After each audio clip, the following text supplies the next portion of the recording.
My name doesn't matter yet. What matters is that for 15 years, I told one person everything. Every fear, every secret, every mistake I ever made, every version of myself I was too ashamed to show anyone else. And for at least 2 of those 15 years, she was writing it all down and sending it straight to the one man I needed her to help me get away from. I want you to sit with that for a second, because I had to sit with it for a lot longer than a second. I had to sit with it across 300 and some odd text messages I eventually found.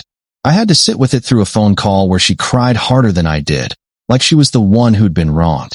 I had to sit with it through 6 months of telling myself I was crazy, that I was overreacting, that there was no way Reese would do something like that to me. Not Reese. Not the girl who held my hair back at my sister's bachelorette party.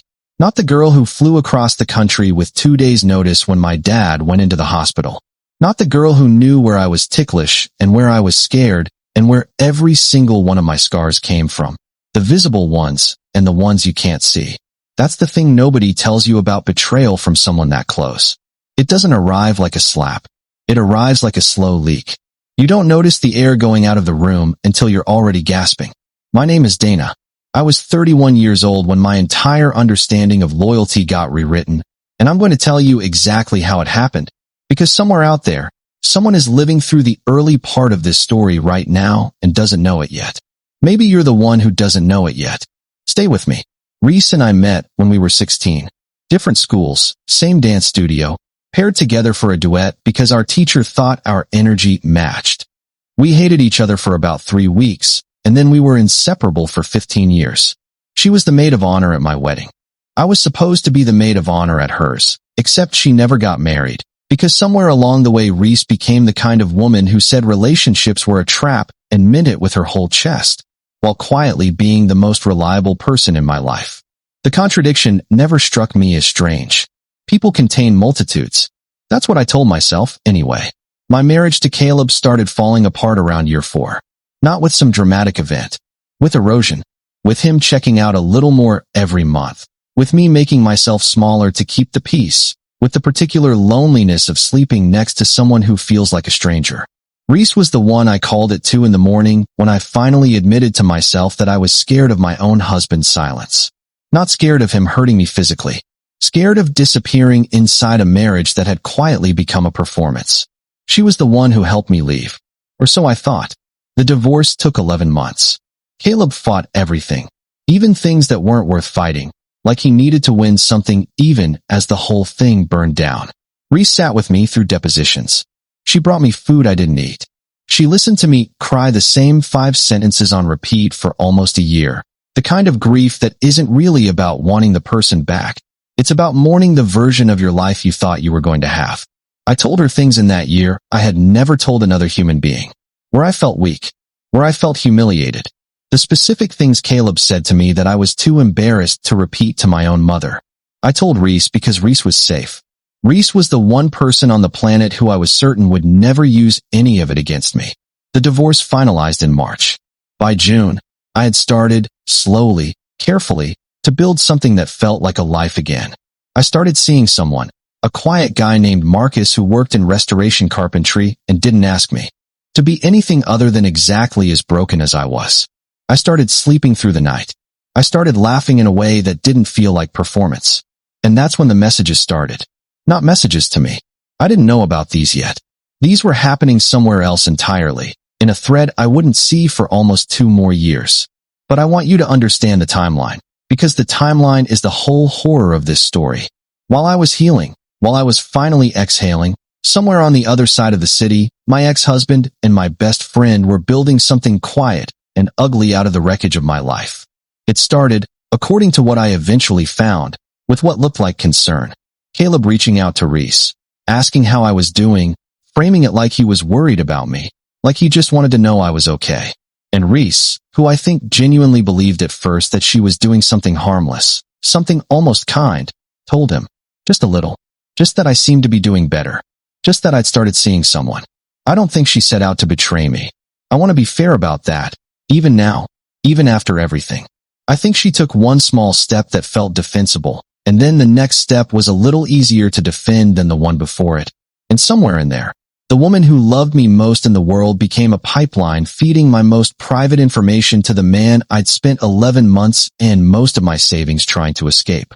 Here's where I need you to lean in, because this is where it stops being sad and starts being something much darker. About 14 months after my divorce finalized, strange things started happening. Small things.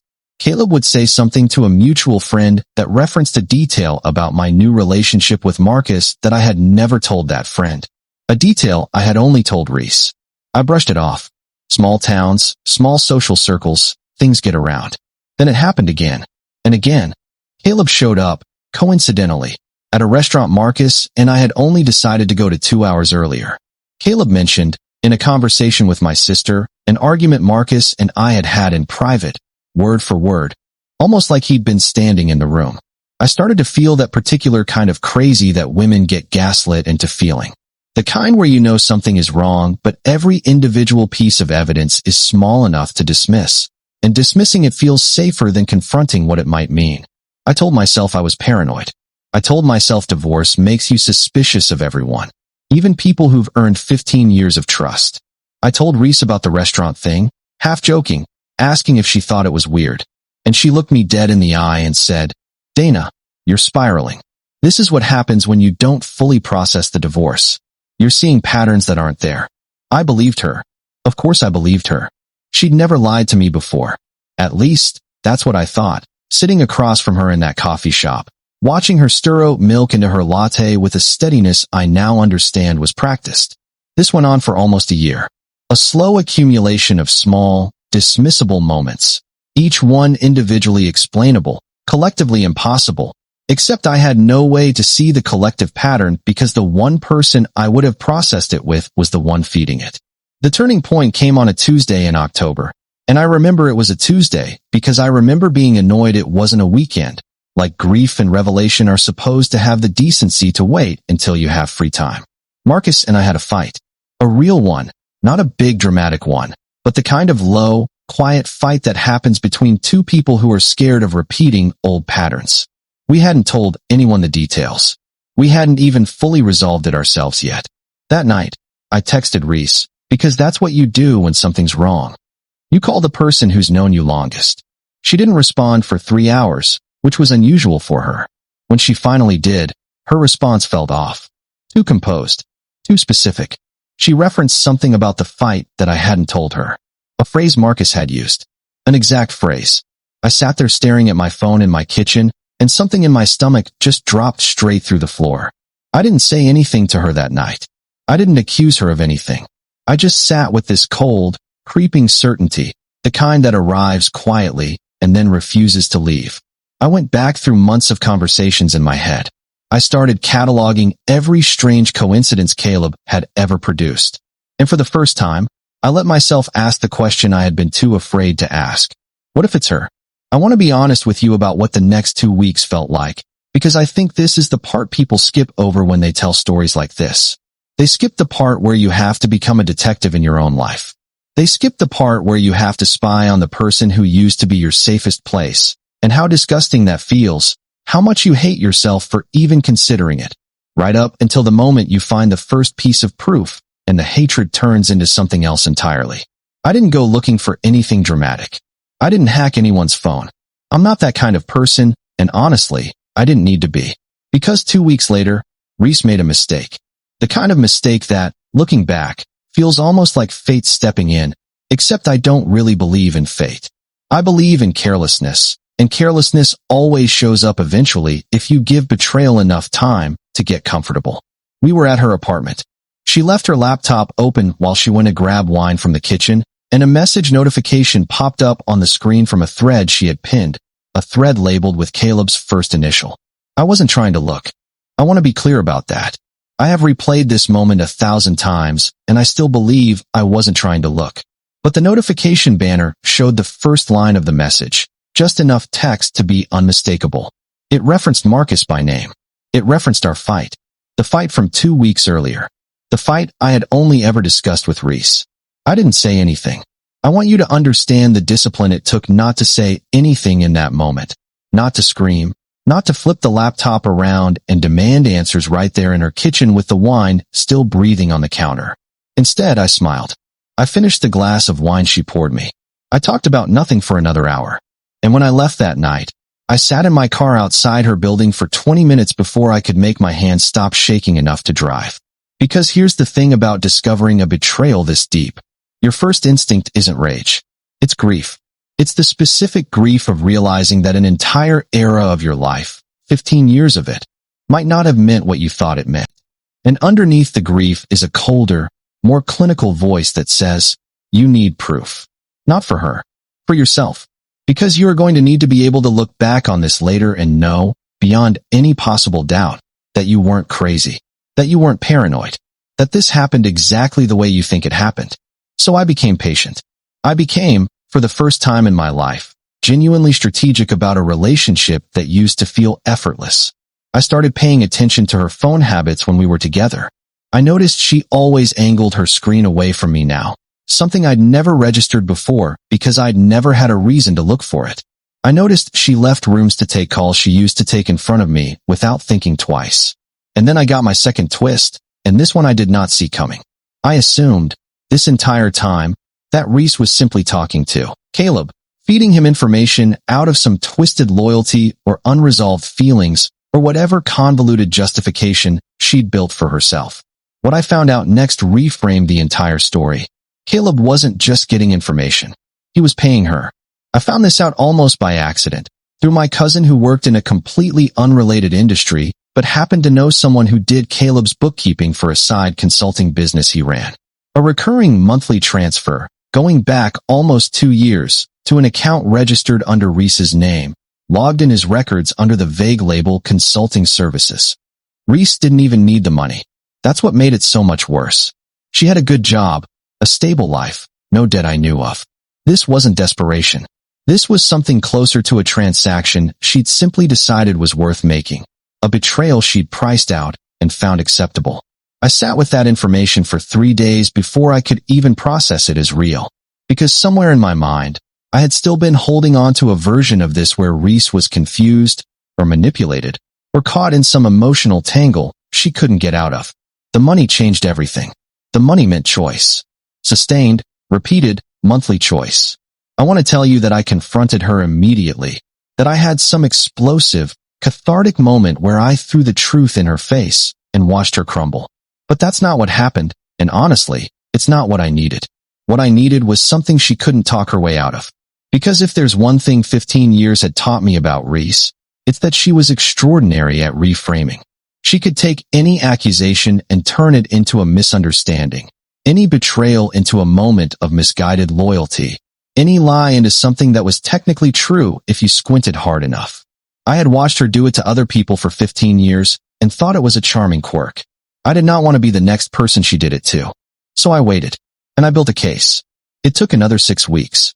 6 weeks of quiet, methodical, exhausting effort, conducted entirely while continuing to act like everything between us was normal, which might have been the hardest acting performance of my entire life. I started, carefully, asking her questions designed to produce answers I could check against what I already knew. Small tests. Where were you Tuesday night? What did you think about the thing with Marcus? Each answer either confirmed or further exposed the gap between what she was telling me and what was actually happening. And then came the third twist, the one that turned this from a story about a broken friendship into something I still struggle to say out loud. I found out that Reese hadn't just been feeding Caleb information about me. She had been actively coaching him, not just reporting what I said and did, but advising him on how to use it, suggesting the coincidental run-ins, helping him craft the exact phrases that would unsettle me without giving away their source. There were drafts, actual drafted messages, where she had written out for him, almost like a script, things to say to make me doubt myself. She had used 15 years of intimate knowledge about my psychology, my insecurities, the precise pressure points where I was most vulnerable, and handed them to the man I had spent a year and my entire savings account trying to get away from. She wasn't just leaking information. She had become his strategist. I think that's the moment something inside me went very, very quiet. Not sad quiet. Calm quiet. The kind of calm you only get when grief has fully burned off and what's left underneath is just clarity. I spent the next 2 weeks gathering everything. Screenshots of the messages I could access through the shared cloud account we'd set up years earlier for a vacation photo album we never deleted, an account I quickly realized she'd forgotten was still synced to both our phones, which gave me a small, accidental window into more than she ever intended. Bank transfer records from my cousin's source. Timestamps that lined up, conversation by conversation, with the strange coincidences I'd been gaslit into ignoring for over a year. I built a folder. I built a timeline. I built, essentially, a complete forensic record of exactly how I had been betrayed and by whom, down to the dollar amount and the date. I didn't do this to destroy her, not at first. I did it because I needed to know I wasn't insane. I did it because some wounded part of me thought maybe, somehow, there would be an explanation that made this survivable. There wasn't. The confrontation happened on a Sunday afternoon, at her apartment, the same kitchen where I'd first seen that notification months earlier. I didn't yell. I want you to understand that, because I think the quiet version of this is somehow more devastating than the screaming version would have been. I sat down across from her, opened my laptop, and I started, very calmly, reading her own words back to her. Messages she had sent. Drafts she had written for Caleb. The dates of the transfers next to the dates of the things that had happened to me.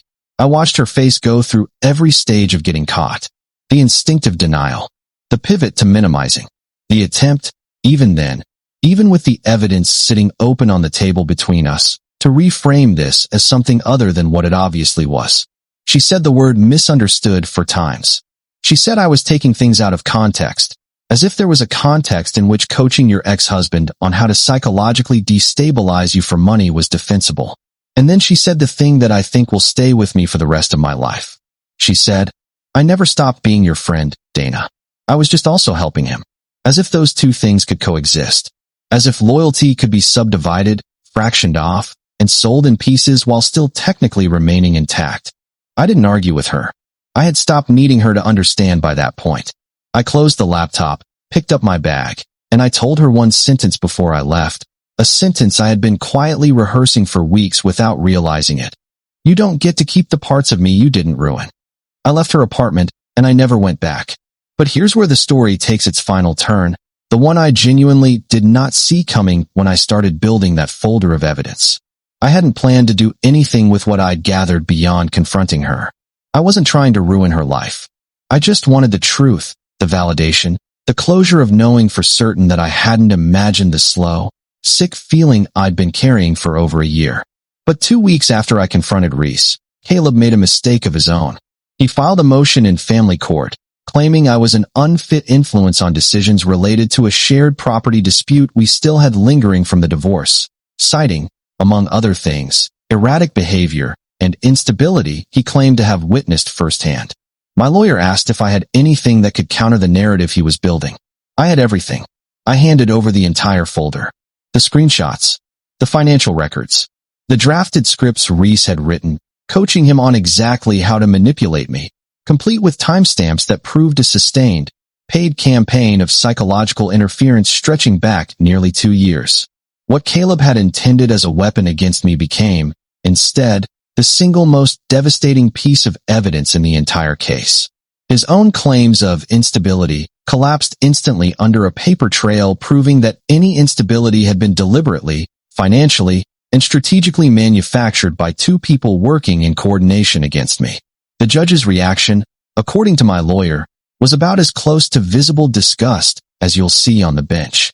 The property dispute, which had been dragging on inconclusively for months, resolved almost immediately and not in Caleb's favor. Reese, for her part, found out what had happened when Caleb, furious and humiliated, finally told her himself.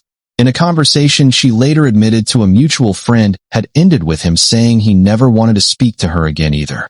The 2 of them, it turned out, had each been useful to the other for exactly as long as it served them, and not 1 day longer. I lost a 15-year friendship. I want to be honest about that loss, because pretending it didn't hurt would be its own kind of dishonesty. There are still moments, small ones, where I reach for my phone to tell her something funny that happened to me, a reflex built over a decade and a half that hasn't fully unlearned itself yet. Grief doesn't care that the person you're grieving doesn't deserve it. But I also got something I didn't expect to get out of all of this. I got proof, undeniable and time-stamped, that I had never been crazy. Every instinct I'd talked myself out of trusting for over a year had been correct. Every small, dismissible coincidence had been exactly what it felt like. And there is a very specific kind of peace that comes from finally having external, irrefutable confirmation of something you spent a long time being told was all in your head. Marcus and I are still together. We talk now, openly, about that period, about how close his own insecurities almost let Caleb's manufactured chaos succeed in pulling us apart. We talk about how betrayal doesn't always come from the direction you're watching. I think about Reese sometimes, not with hatred anymore, mostly with a kind of distant, clinical sadness. I think about the version of her that held my hair back at a bachelorette party 15 years ago, and I wonder at what point that version of her stopped being real, or if she ever was real at all, or if I simply never asked the right questions because I never had a reason to. What I know now, with total certainty, is this. The people who know you best don't just have the power to comfort you most deeply. They have the power to hurt you most precisely, because they know exactly where to aim. If something in your gut has been telling you, for months, that something doesn't add up, that the coincidences are too convenient, that you're being told you're crazy a little too often by someone who claims to love you, I want you to trust that feeling. Not because you're always right, but because the cost of finding out you were right too late is so much higher than the cost of looking too closely too soon. I kept everything, every screenshot, every record, not because I'm proud of what it took to get them, but because I never want to forget what it felt like to finally have proof of my own reality. And if there's one thing I'd want anyone listening to this to take away, it's this. Trust your gut, gather your proof quietly, and never let anyone convince you that your own instincts are the unstable thing in the room.